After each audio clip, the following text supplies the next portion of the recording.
پدر جانم الها زنده باشی، چو خورشید بر سرم تابنده باشی. پدر جانم الها زنده باشی، چو خورشید بر سرم تابنده باشی. نباشی خانه بی تو تنگ و تار است، نباشی خانه بی تو تنگ و تار است. تو اندر خانم زیبنده باشی، تو اندر خانم زیبنده باشی.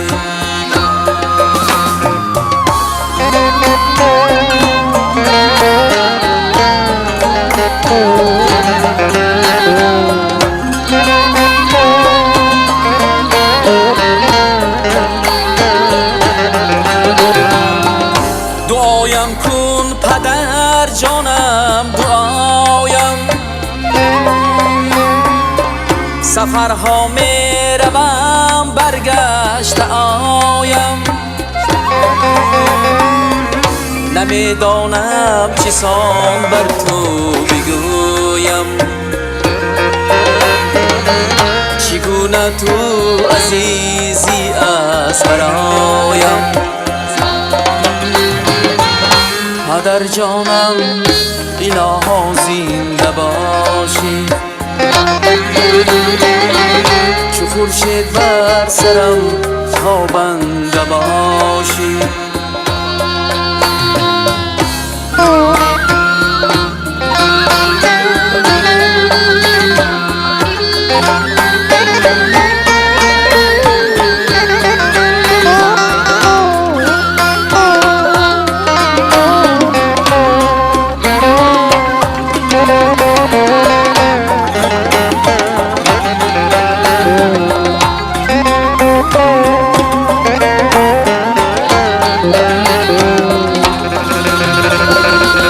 درختی و منم چون میوه‌ی تو، کلان گشتم به حرف و شیوه‌ی تو.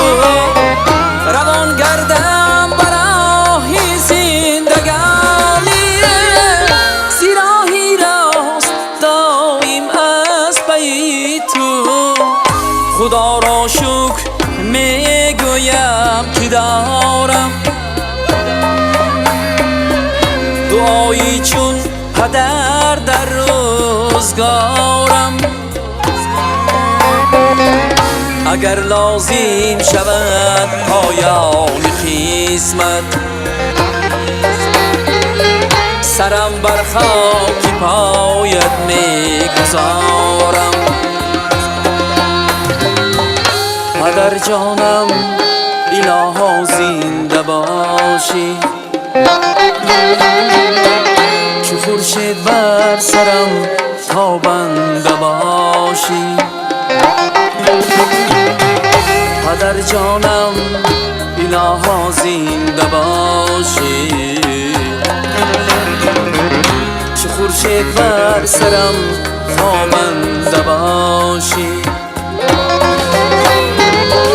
نباشی خانه بی تو تنگ و تار است، نباشی خانه بی تو تنگ و تار است.